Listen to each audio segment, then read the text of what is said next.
corresponding element y.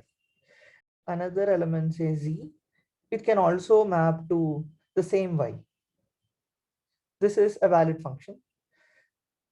But you can't have a case where x maps to two different elements in B, y1 and y2. This is not a valid function, not a valid function. Okay, these are the basic properties that a function should satisfy. And what do you mean by an injective function? An injective function is basically just a one-to-one function, which means that every element in X, for all X in A, let's say, okay, let's not do this. So pick an element, pick x1 and x2 from A. So we have a set A, then we have x1, then we have x2, and this is set B, and this is mapped using the function f. So if the function f is one-to-one or injective, then it should be the case that if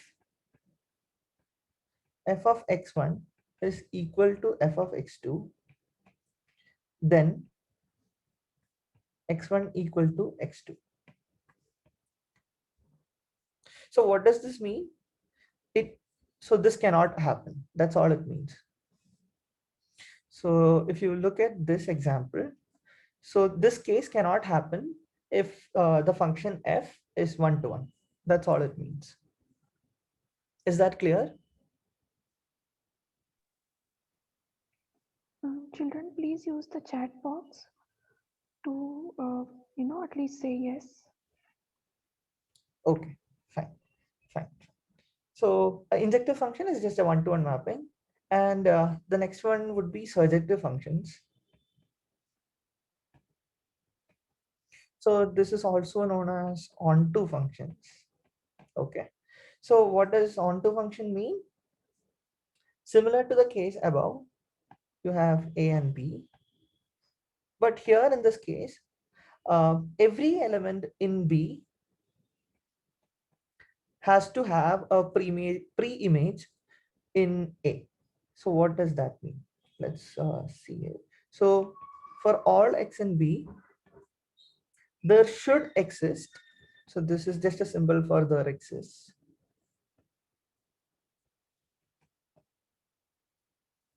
For all y in B, there exists x in A such that f of x equal to y. So what does this mean? So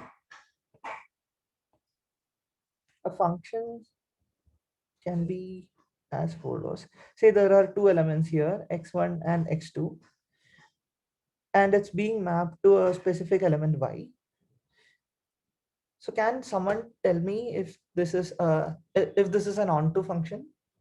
So the only element in B is y. So is this an onto function? Yes, yes. So this is an onto function because y is the only element in B and it has a pre-image. So pre-image of y is x1 and x2 here, because there are two elements which are being mapped to y. But for a function to be surjective or onto, so it need to only satisfy the criterion that there should at least be x1 or x2 as a pre-image. So here we have both, so it's a bonus. For a function to be just surjective, you don't need two pre-images, you just need one. I hope that's clear. So that's a surjective function. Is everyone clear about this?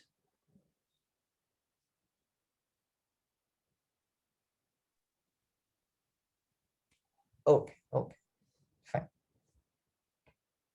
So next is bijective function. So bijective function is simply a function f is bijective if f is 1 1 and onto. So that's all about a bijective function.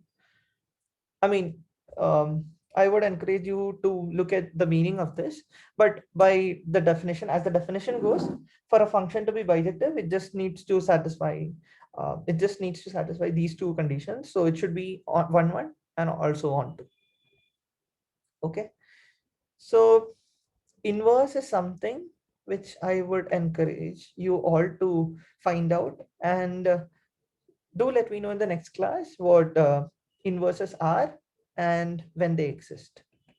So this is a homework. This is a homework. Yeah. Okay. So that's all about functions. And yeah, so that's it for the recap as well, I guess. So someone is asking, Rahul, can more than one element in the domain of an injective function be mapped to the same element in the codomain? Okay. So that won't be a one-to-one function. So a one-to-one function by definition should satisfy this. So it will look like this. So this is how a one-to-one function will look like. So multiple elements can't be mapped to the same element in the codomain. And to make things more precise, like I haven't defined what a range, domain, and codomain is, but I hope you guys know it already. I hope, Rahul, it's clear for you.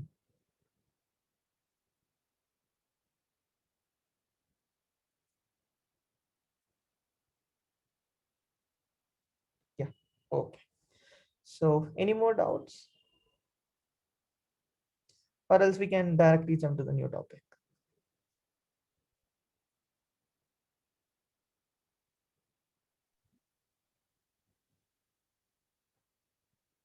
We'll Okay. start with the new topics.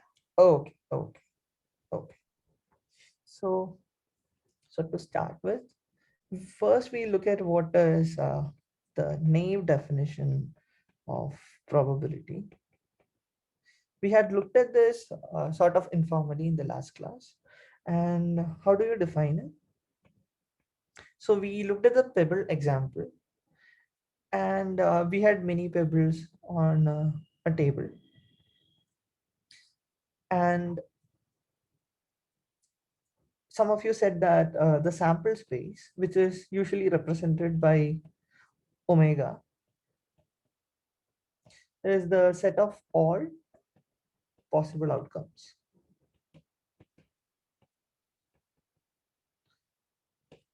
So if the experiment here is to pick a few of these pebbles and see what they are in a random fashion.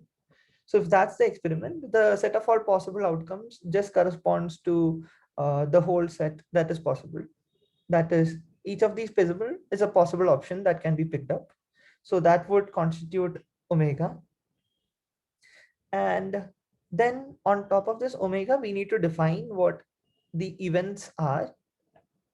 So some of you in the last class said that events are the items that are of interest. So the events are subsets of omega.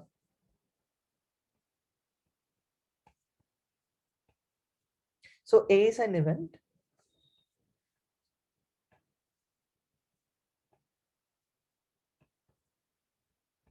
Okay. So in general, any event is a subset of omega. And this is usually something of interest. And that's why we need events in omega. So when do we say an event has happened? So we say that an event has happened if at least one outcome is part of the event. Okay, so to look at a concrete example, so let's say if you pick one of these three pebbles, then you say that the event A has happened. So if you label these as 1, 2, and 3, so if 1, 2, or 3 is picked, maybe more can be picked.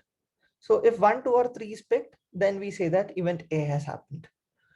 That's how you formally see an event. And to make things more precise, so this is not the actual definition of probability. This is just a neat definition that we'll do today. And to define probability more concretely, you need to know what is known as measure theory. So we won't be looking at measure theoretic probability. We'll be only looking at probability from a computer science viewpoint. And I mean, I would encourage you guys to look at what measure theory is and how measure theory would help us to do probability more formally. But we won't be looking at measure theoretic probability. We would be just looking at probability from a computer science viewpoint and what would help us. So maybe we look at some definitions from measure theory as we go on to look at some advanced topics. But in general, we won't be looking at measure theory at all.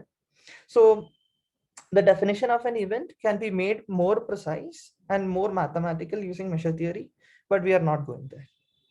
Okay. For now, this would be enough for us. So an event is a subset of omega. So events are basically subsets of omega. Okay.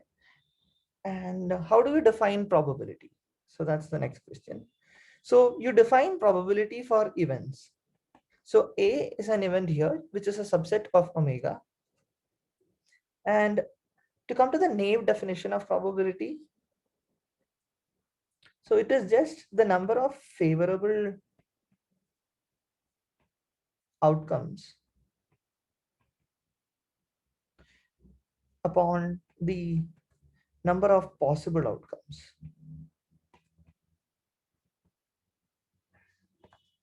Okay, fine. So to understand this better, let's look at a concrete example again. So consider tossing two coins. Let's assume for now that these coins are fair.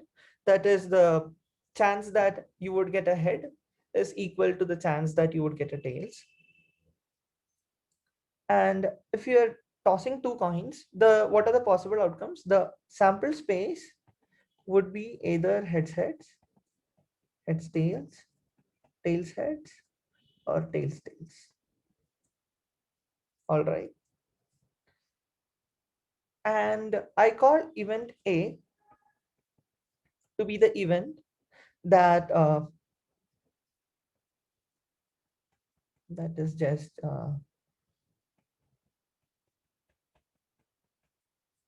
okay. So can someone tell me what event A here is? As in, from an experiment viewpoint, what is A doing? Exactly. So at least one head. So A is the event which happens when there is at least one head, right?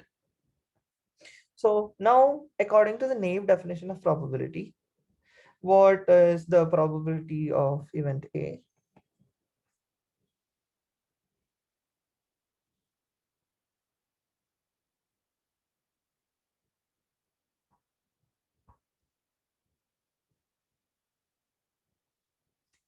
Exactly, 3 over 4. And how is that? So there are three outcomes which can lead to event A. So that is the number of favorable outcomes, which is 3. And the number of possible outcomes are 4. So it's just 3 over 4. But there is a major catch to this definition. The problem is that we have made a few strong assumptions here. So when I'm talking about the naive definition of probability, I'm expecting this to be the standard definition that everyone would be using. But sadly, this is not the original definition. This is just a naive definition. And why is this naive? Because there are few strong assumptions that we have made. Can someone point out few assumptions that we have made on this definition, this particular definition?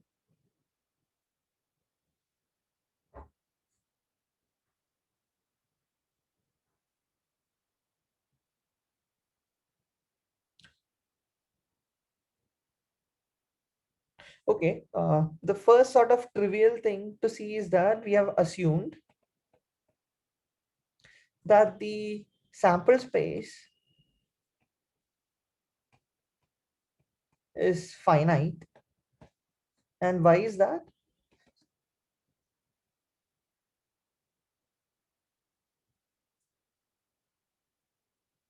So we have assumed that the sample space is finite. Okay, but do you guys see why?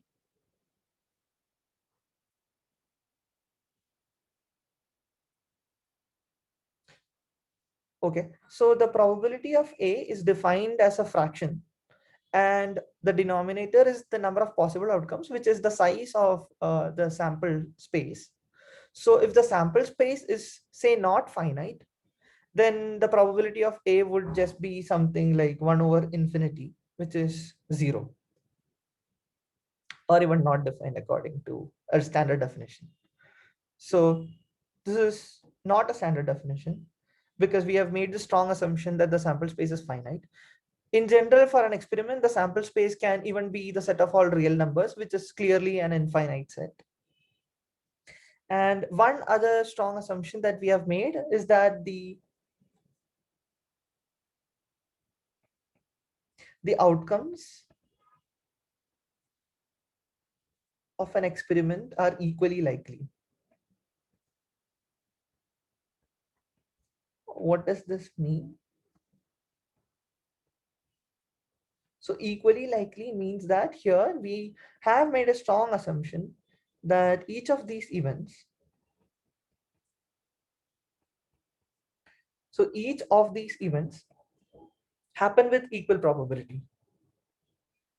That is, there is no preference for getting an HH over an HT.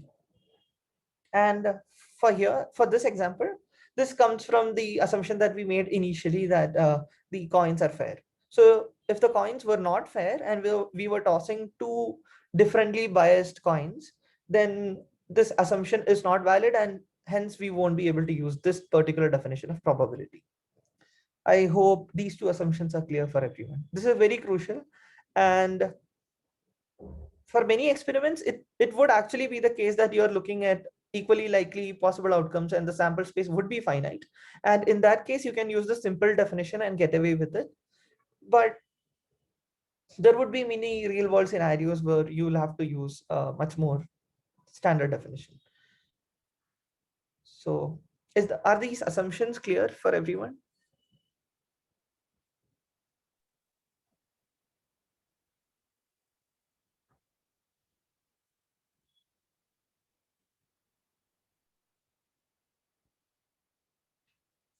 Okay. Okay. Please do feel free to interrupt in the chat. I'll respond immediately. Okay. So I'm moving on to see why counting is important. So this is the naive definition of probability that we have seen. Okay. Now let's see why is counting important here. So counting or combinatorics. So this is a very vast topic in itself, and I won't be covering all of it in this lecture because combinatorics is just a thing that we need to use in probability. So there's a course here in IISc which does combinatorics. So I hope everyone can understand how vast this topic is. But we'll only be looking at things that are important to us. And in the future, we may also see new topics from combinatorics. But yeah, this would only be a subset of a proper subset of combinatorics and a very small one. Okay. So why is counting important? So let's say if the sample space is huge. So if the sample space is huge and we have to apply the naive definition of probability, we need to find out the number of favorable outcomes, right? So the denominator, the numerator is the number of favorable outcomes. And to calculate the number of favorable outcomes, it would be really hard because the sample space is very huge. I mean, is huge, and the number of favorable outcomes can also be huge. So in that case, you can't list out all the possibilities like we did here. For example, for the set A, the set A is at least one head. We were able to point out the outcomes which would lead to one head. And it need not be the case that we can do this all the time. Sometimes the event itself can be an infinite size set. So we need techniques to actually count things when they are pretty huge. So when they are infinite size sets, we still don't, we still don't know what is the definition of probability because I haven't mentioned it here. But when, say, let's just, the size of set A is potentially huge. In that case, we need efficient techniques to actually enumerate. We can't enumerate the size of A. So we need techniques to find out what is roughly or like on average the size of it in some arguments. And how do we do it? So let's say there are the sample spaces of size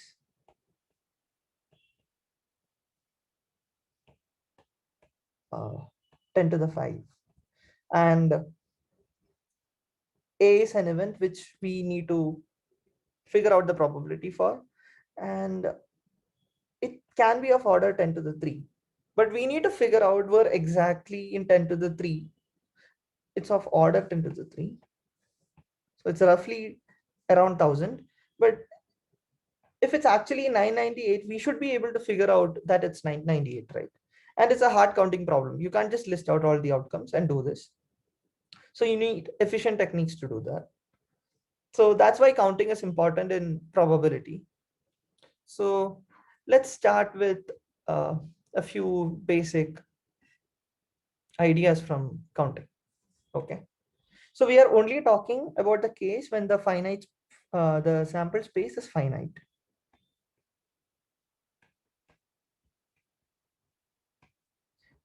And large. It need not be large. It can even be applied to cases when the sample space is small, but yeah. Okay, that's the motivation.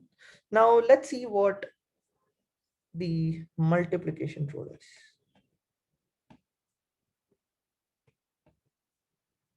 Okay, so say you have to get an ice cream. You're here and you need to get an ice cream. The first choice you need to make here is whether you need a cup ice cream or a cone ice cream. Okay, there can be many other choices, just a specific example. And after that, once you've chosen whether you need a cup ice cream or a cone ice cream, the options I give you are, say, vanilla, chocolate, and then mango. Okay. And the same here.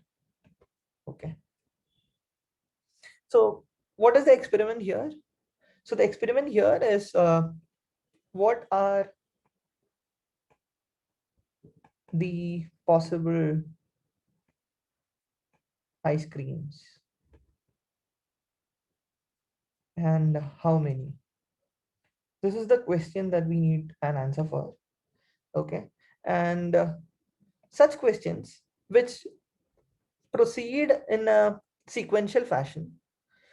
That is, the first experiment we had to do is to pick the cup or cone. And after that, once you reach a specific branch of this tree, so you can look at this as a tree which grows exponentially with each stage. So at the second stage, there are 3 leaves, and you have to pick one of these. So when you pick one of these 3, you get an ice cream. So this is what we are trying to count. So the number of ice creams here is 6 because there are potentially 6 options. When you look at the leaf nodes, these are the 6 possible ice creams. And how does this help for us in thinking about counting? So when you have experiments such that the first experiment has n1 outcomes, second experiment has n2 outcomes, and so on. So rth experiment has nr outcomes. Okay. In that case, the total number of outcomes would be just n1 times n2 times nr. So for this example, the answer would be 6. There are 6 outcomes. And you can see this as follows. It can be seen as 2 into 3 because the first experiment had 2 outcomes, which means that you selected a cup or a cone. And after that, you selected one of the 3, vanilla, chocolate, or mango. But you can also see it as 3 into 2. And the order of multiplication doesn't actually matter here. So if you chose the flavor first and then the cone, or the other way around, it's the same experiment.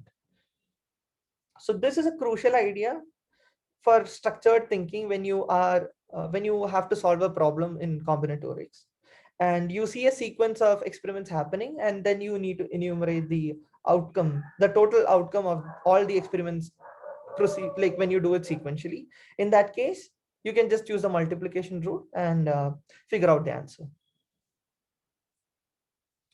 This is a very important concept, and there might be many other ways to think about the same problem, but this is one structured way that you can always do in your head so that you can be sure that the answer is right. Okay, so is this idea clear for everyone? This is pretty simple.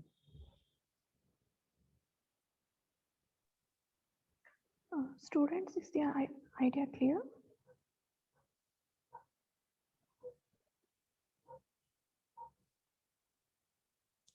Okay, nice, fine. So that's how you solve cases when you have sequential experiments. And the tree diagram is a tool which you can use for many such problems. And I mean, in general, for computer science people, at least you guys would have seen trees a lot, and trees help in structured thinking. So yeah, keep that in mind. So to see a concrete example for applying this rule, let's see the following problem. So the question is to find out the probability that when you have a hand of 5 cards,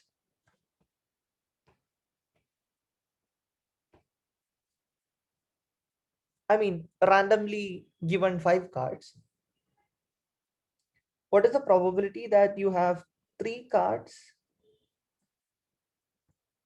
of same number and 2 cards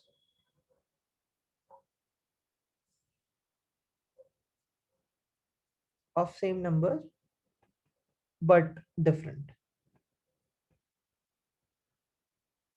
So for example,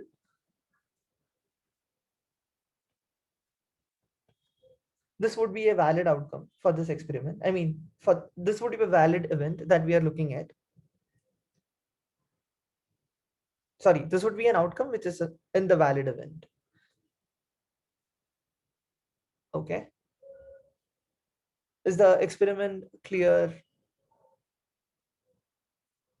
for everyone? So you just need to find out the probability that when you are given 5 cards, that you get 3 cards which are the same and 2 cards again which are the same but of a different number. That's the question. So you need to find out this probability. Is the question clear to everyone?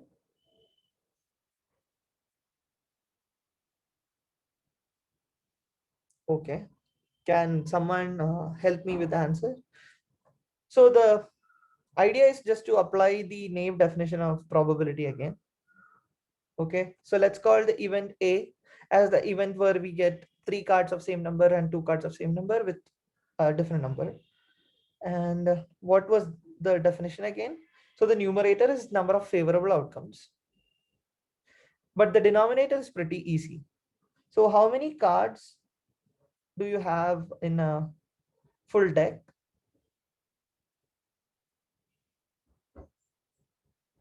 Exactly. So you have 52 cards. And out of which, how many cards are dealt? 5 cards are dealt. So how many ways of dealing 5 cards from 52 cards?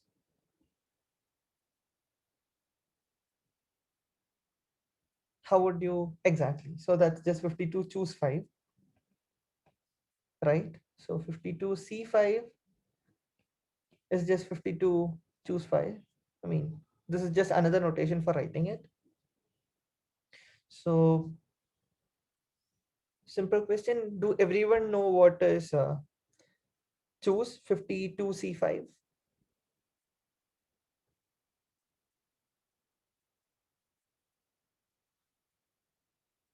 Okay, let's do a brief quick overview of what C is here. So let's see what a binomial coefficient is. Okay, so binomial coefficient is defined as follows. So NCR or N this notation, both are equivalent, and this is defined as n factorial divided by n minus r factorial into r factorial. Okay, I hope everyone knows what a factorial is. And what is the meaning of this? Okay, this is a formula, but what is the meaning of this? You have n items, out of which you need to pick r items without considering the order.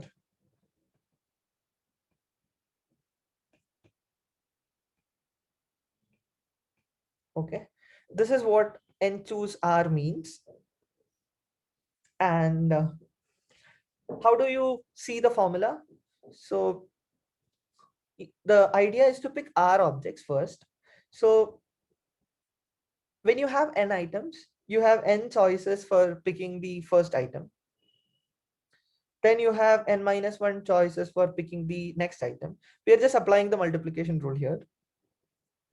And so on till you pick the rth item. So the n minus r plus 1 is the number of choices you have when you are picking the rth item. And note that in every step, one element is reduced because you have selected it for the previous one. Is this clear for everyone? How I got this?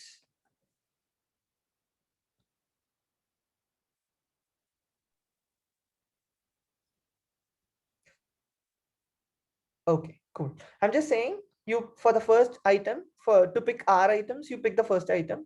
For picking the first item, you have n options. For the second item, you have n minus 1 options, and so on. But if you look at this, the order sort of matters here.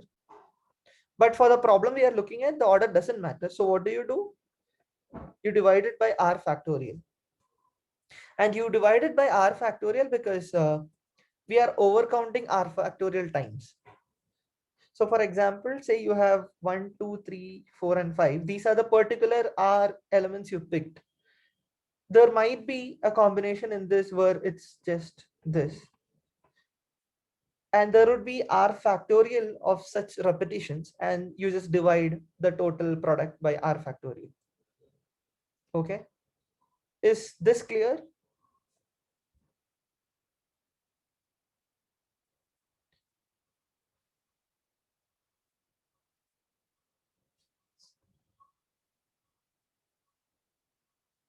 Okay, so now we just need to see how this formula would become the formula that I've written above. So if when you see the numerator, it can be written as n factorial by n minus r factorial, the numerator alone, and the r factorial from the denominator just stays. So this is how you get the formula. Okay, is the proof clear for everyone?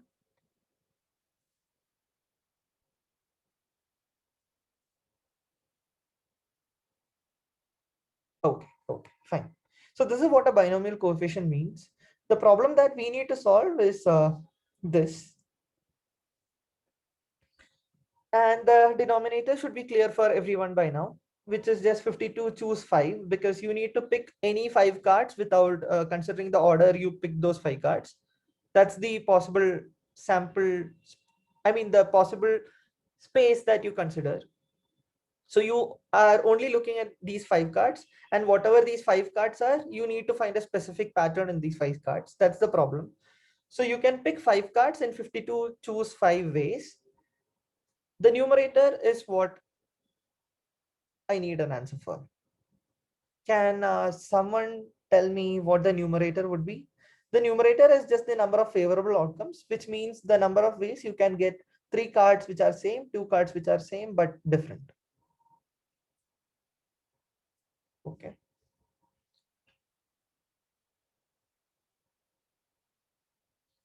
Okay. So it's just this. So what is the first choice you have to make?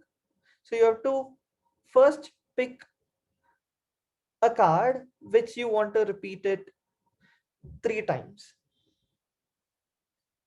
So out of the 5 cards you have received, I mean, it's not with respect to the 5 cards you have received. You pick a specific card,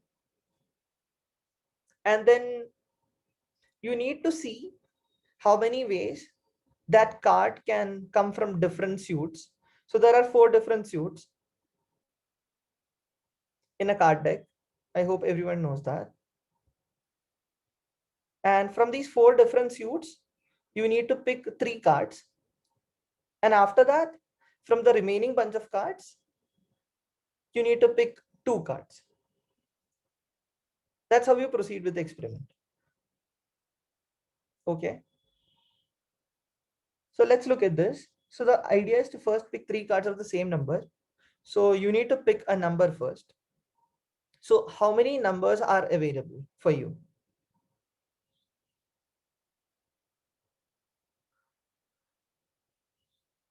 In a deck, how many numbers are available for you? Can someone tell me that? Exactly, 13. So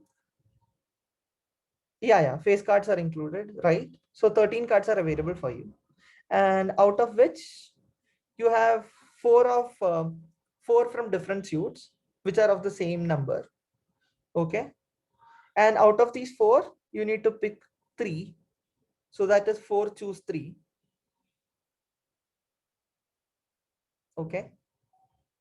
And can you tell me the rest of it? So now we have picked one card which repeats 3 times. And this is the number of ways that is possible. Now you need to pick another card, another number, and you need to pick 2 of them. How do you do that? Exactly. So 12 times 4 choose 2. So yeah, this is the answer. So with this example, the multiplication rule should be pretty clear to all of you. Okay. If it's not clear, do look at the problem in slightly more depth. And if you have more doubts, you can let me know next class.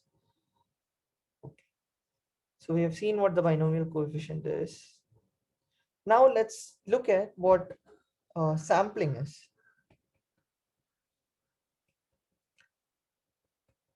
Not sure if I'll have the time to finish this, but yeah.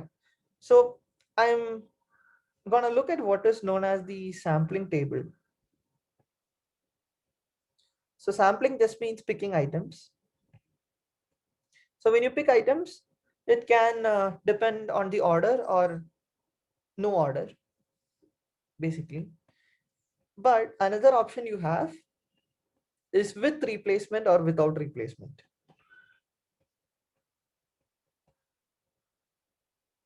right? So when you pick an item, you can put it back and run the experiment again. Or like counting, when you pick an item, you don't put it back. You can only count based on the remaining items in the set you're looking at. So these are the ways that you can do counting. And the question is, how do you fill this table? filling this table requires the answer for this specific question. So how many ways can you pick k items out of n items satisfying the constraints? That is, for this box, you need to find out the number of ways you can pick k items out of n items with replacement when the order is important. Okay. So can someone tell me what this would be?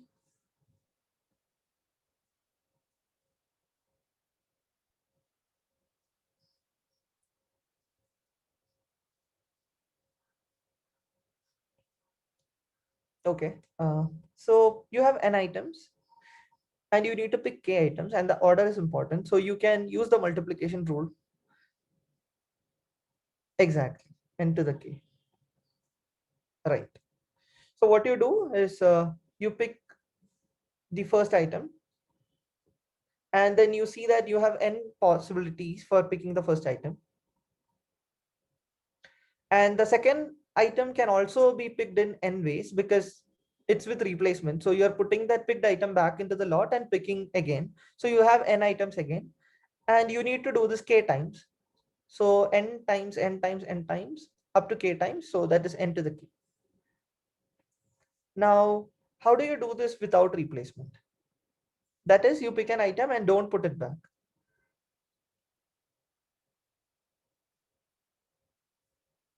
You need to pick k items, not all the items from n.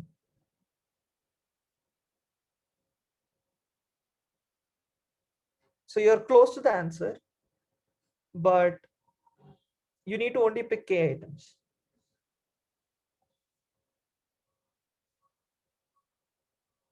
Okay, so it would be like this.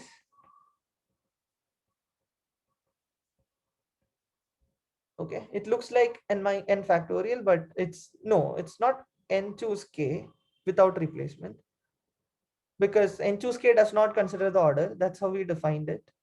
Yeah, exactly. That's n factorial by n minus k factorial. Exactly. Right.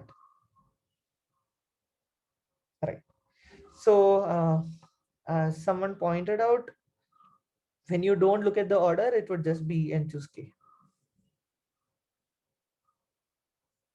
Right. Okay.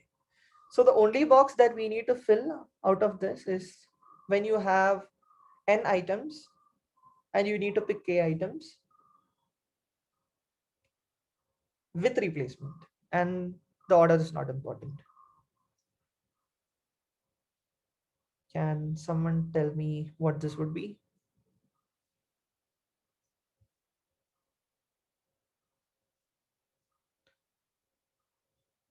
This is a slightly more difficult idea.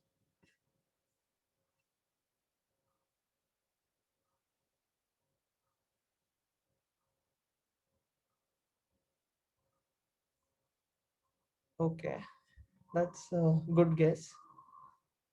Okay, so actually the answer turns out to be slightly weird. The answer is n plus k minus 1 choose k.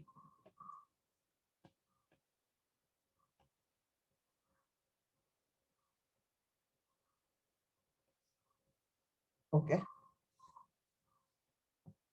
I'm not sure if I'll have the time to do the proof here, why this is true, but I'll try to do it after looking at a few other concepts that I would like to introduce. So I would encourage you guys to find out how this works. And this this formula is pretty crucial and it has sort of many interpretations to it. If time permits, we'll come back to it quickly. But yeah, so let's look at the next topic for how we would adjust for overcounting. So in some problems, you might end up counting the same thing over and over because, for example, say you only want to pick k items. So when we looked at the derivation of n choose k, we were picking the same item again and again for r factorial times. and here it would be k factorial times. So we divided it by k factorial to avoid overcounting. So another problem where you need to adjust for overcounting is this. So say you have a group of 10 people and you need to split this into a group of 6 and 4. Since it's we are talking about people, you know which person went into which group. That's a good way to look at it. And also labeling the items is always a good strategy when you do counting problems, because otherwise you might end up confusing whether you actually counted it twice or not. So the problem is, how do you split a group of 10 people into a group consisting of 6 and a group consisting of 4? How would you do that?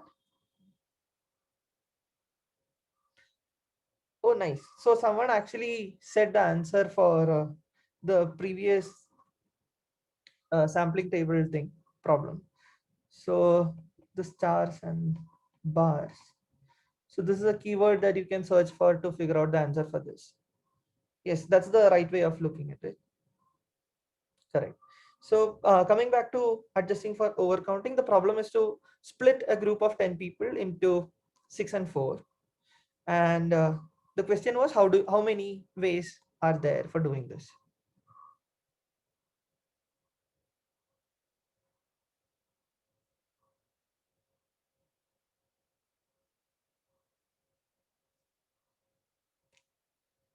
Okay. So the answer is just simply 10 choose 6. Why? Because when you pick a group of 6 people, the other 4 are already determined. So from a group of 10, you just pick 6 people, and that's 10 choose 6 ways of doing it. But another way would be to actually just pick 4 people from this lot for picking the second group, and automatically you would be picking the other 6 people. Since we are counting the same for the same problem, both of the sides would be the same. That is 10 choose 6 would be equal to 10 choose 4. Okay, so the idea here is you have 10 people and you need to pick 6 people. And by picking 6 people, you actually fix those 4 people as well. So the counting problem is solved. Another way of counting for the same problem is that you just pick 4 people and the other 6 people would be fixed. Since we are counting the same thing, both sides should be equal. So what we understand from this is that n choose k is same as n choose n minus k. Yeah. And this is a general proof technique that you can use for combinatorics. This is not proof by example. You're not just giving an example here. You're telling a story of how you came up with this binomial coefficient, and you're counting for some problem. And again, you're counting for the same problem, but in a different way. So it has to be same because you are counting for the same problem. So hence this equality holds, and this is a general identity that everyone uh, should know. Okay, is the proof clear? So this is an important identity which you can actually prove using algebraic techniques. You will have to expand n choose k, and then you will have to convert it to n choose n minus k. It's a pretty tedious task. But if you look at it from a problem perspective of splitting a group of people into 2 groups, you can easily see the proof. So this is a proof by a story. And this is a valid proof. This is not just a proof by example. This is a valid proof. This is a way you can give a proof within one line. And this is a very powerful technique, which we'll see for a few other identities as well. Is the idea clear? So try to come up with a story why this left-hand side should be true, and try to see if there's a way to count the same problem, and that would lead to the right-hand side. So that's a valid proof. I hope that's clear.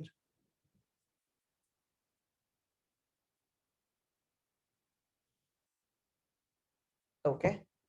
So Just one, ma'am. Yes, sir. Ma'am, can I take 10 more minutes? Is that Yes, possible? sir. Yes, sir. Please take, sir.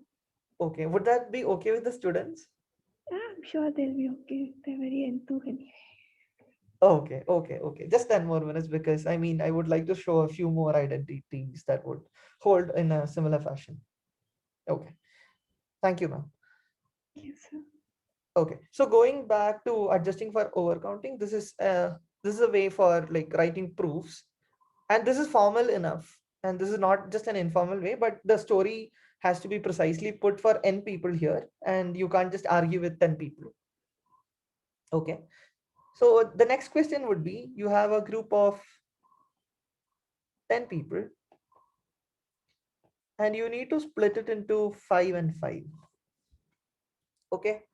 So can someone tell me what the answer would be?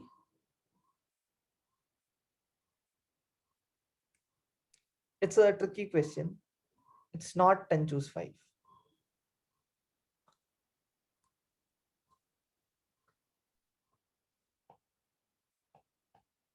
This is not 10 choose 5.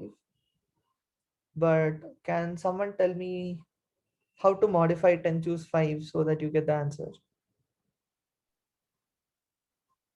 So you have 10 people. You have to split it into two groups of 5 people.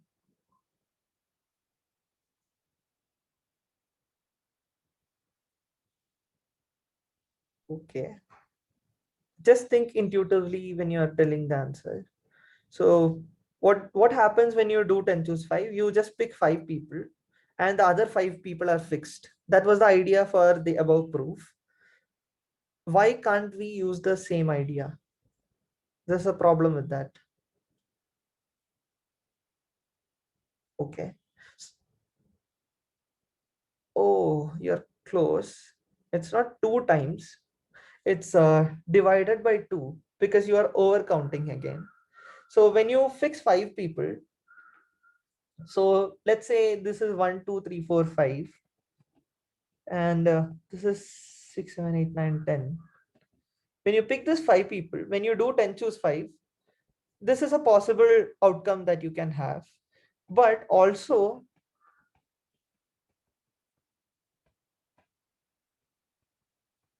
this is a possible outcome. So the same groups are being created here. So the groups that are being created here are the same, but you are counting it twice. So when you're counting it twice, you divide it by 2 so that the answer is corrected.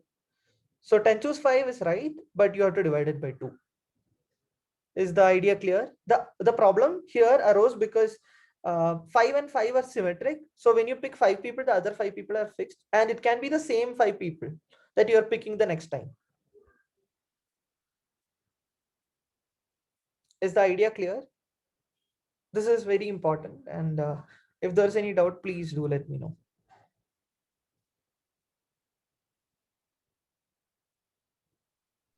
Children, is the idea clear? Do you want sir to explain it again? Okay, it is clear, sir. Okay, okay, okay. Thanks. Fine.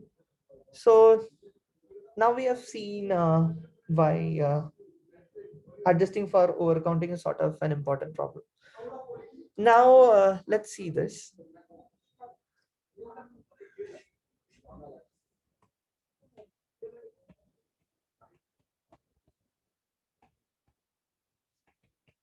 Important identities and proofs. Okay. So I won't be proving any of the identities that I state using algebraic techniques, and that would just be tedious, and you'll just end up playing around with factorials and canceling out stuff from both sides. That's not a good way to do think about it, at least from my perspective, because you don't understand the meaning of the expressions. So one thing we have proved already is why n choose k is equal to n choose n minus k. We have seen this. So what is the proof idea? Choose a group of size k. The story is to choose a group of size k from n. So the left hand side is exactly that. But another way to choose the same group of size k is to choose n minus k people not in the group. Okay.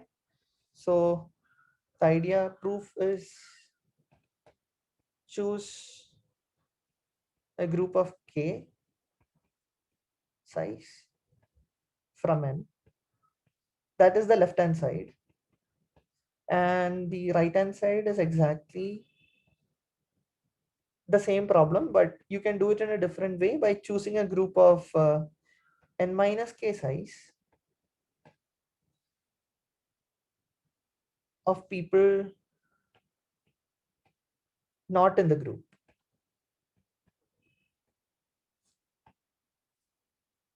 Not in the group that we want. So this is the group we are trying to count. This is the group that we are trying to count, and this is same as this group. But this group of n minus k is the group which we don't include in the group. So from the set n, you want a size k group, and you have n minus k people just being thrown out of the group. So if you count this group, you will actually end up counting this group again, because that's the same way to look at it. And n choose k would be actually counting this group directly. Is the idea clear?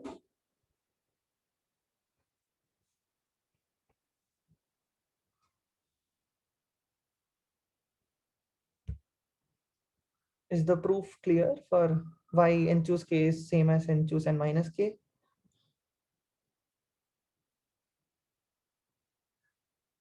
Okay, fine. So the next identity that we would see is this. So this looks like a pretty hard identity in the first go. And to solve this using algebraic techniques would take a long time. But if we have a story around it, you can solve it in 2 minutes. So what is the idea? Okay. So you have two expressions which you have no idea what to do with. So you're trying to make sense out of it. So how do you do it? So as before, we just look at n people. So consider n people. And the goal is to form a group of size k such that you fix a leader. A leader. Okay. So this is the problem that we are trying to solve. And there are two ways of looking at the same problem. The first way is to first pick the captain or the leader, choose the leader. And you can choose the leader from a group of n people in n ways. So anyone can be the leader. So n options are there. Now, after you fix the leader, now you have a group which is of size n minus 1, out of which you need to pick k minus 1. So you can do this in n minus 1, choose k minus 1 ways. Okay. And combining both these, it's exactly the LHS.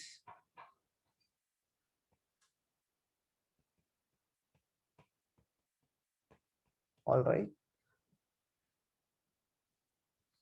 Is this clear? Why this is the LHS?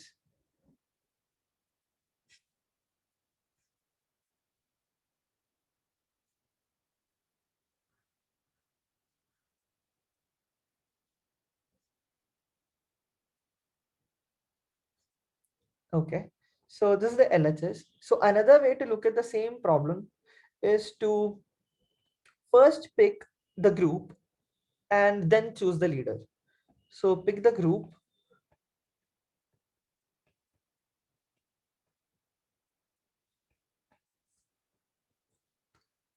So how many ways can you do that? You have to pick a group of size k. So that is just n choose k. And then pick the leader from the group. So now you have a group of size k. And from that group, you can pick the leader in k ways. So that is just this. It is the RHS. So you have done the counting for the same problem, but in two different ways. So LHS should be equal to the RHS. So that's the identity. So this is the proof. I hope the intuition and the proof is clear.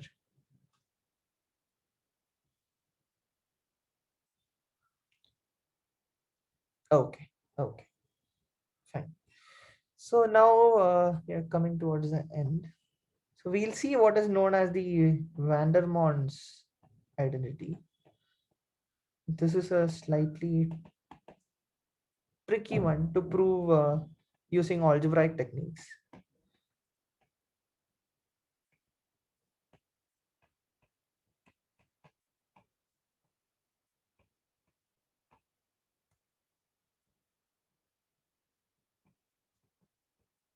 Okay, so this is the identity that you have to solve.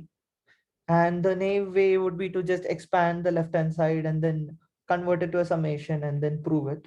But that's very hard. That's not an easy task. So the easy way to prove it is by using this story idea. So what you do is construct the story around it. So you have M men and say N women.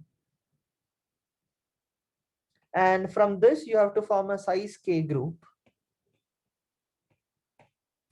And how can you do that? So you have a total of M plus N people and you have to form a size K group. So that is the LHS.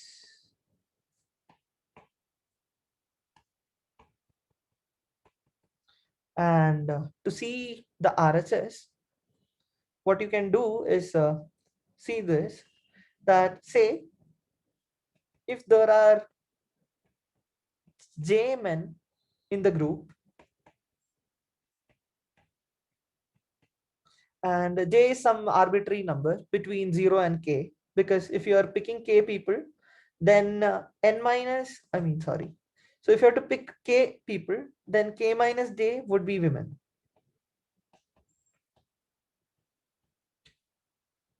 Because that's how the group is formed. So you have J men, the rest would be women. And you are picking K people. So that is K minus J would be women. And how many ways can you do this? So you, out of M people, you are picking J people. And out of N people, which are women, you are picking K minus J people. Okay. But J we fixed as an arbitrary number. And J can range from 0 to K. So J can be 1, 0, 1, 2, 3, up to K.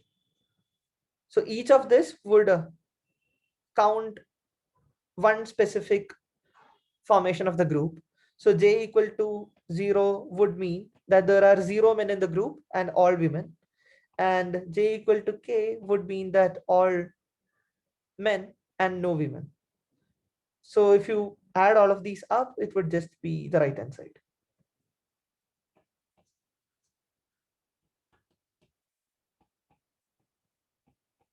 Okay. So that's Vandermon's identity. And I would like to give a homework here, which is to prove this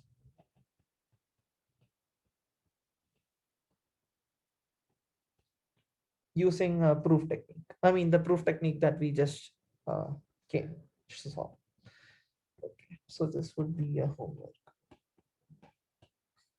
Don't try to expand both sides and solve it. That might be easy here because it's sort of easy to see that.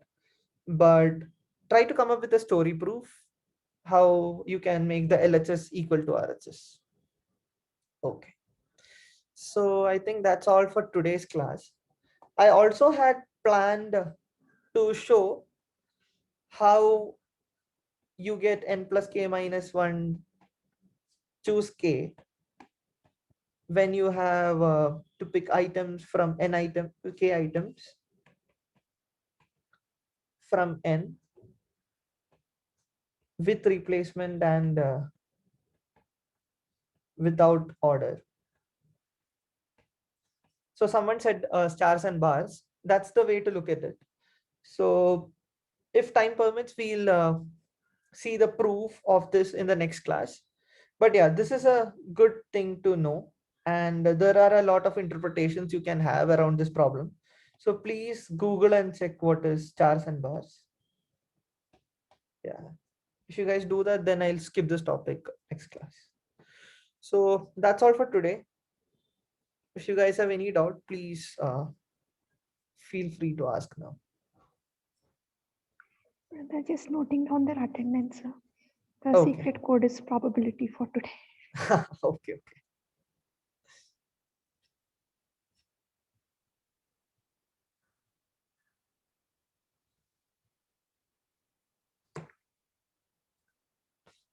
Ma'am, I don't think I got the link to this Google Google. Classroom. Yes, ma'am. Yes, sir. So what happened is last week we had the session with Sri Durga ma'am, Yes. and we created a Google Classroom for game theory. Okay. And I tried adding Sri Durga ma'am's official email address that ends with IASC, Haha. but this did not accept. So I just wanted to check with you. There are two options now. Use your personal email address, or we'll create a Google group itself. Okay.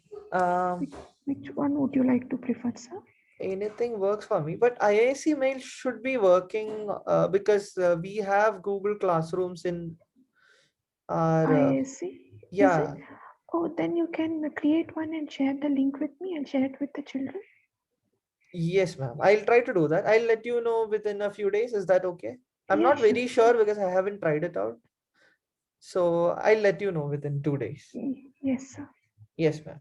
Yeah, Yes, ma'am. thank you so much. So if you guys have any doubts, please feel free to. Yes, children, please ask if you have any doubts. Yeah. And very shortly, we'll either have a Google Classroom or a Google group so that you can interact with sir and get your doubts clarified. Yeah, once that's on, then things would be easier. You can just ping me there Yes, and I will. yes, Yeah.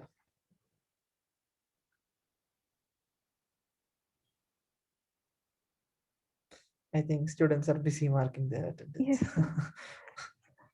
That's okay. So you can just try and let me know. Yeah, sure, sure, If the sure. Google Classroom thing works, then it becomes very easy because then even Sri Durga ma'am can create a Yes, yes. ma'am's I'll own talk Google with her as Classroom. well. Yeah, yeah, I'll talk with her and then we'll let you know, ma'am. Yes, yes, ma'am. Thank you so much. Yeah, thank you.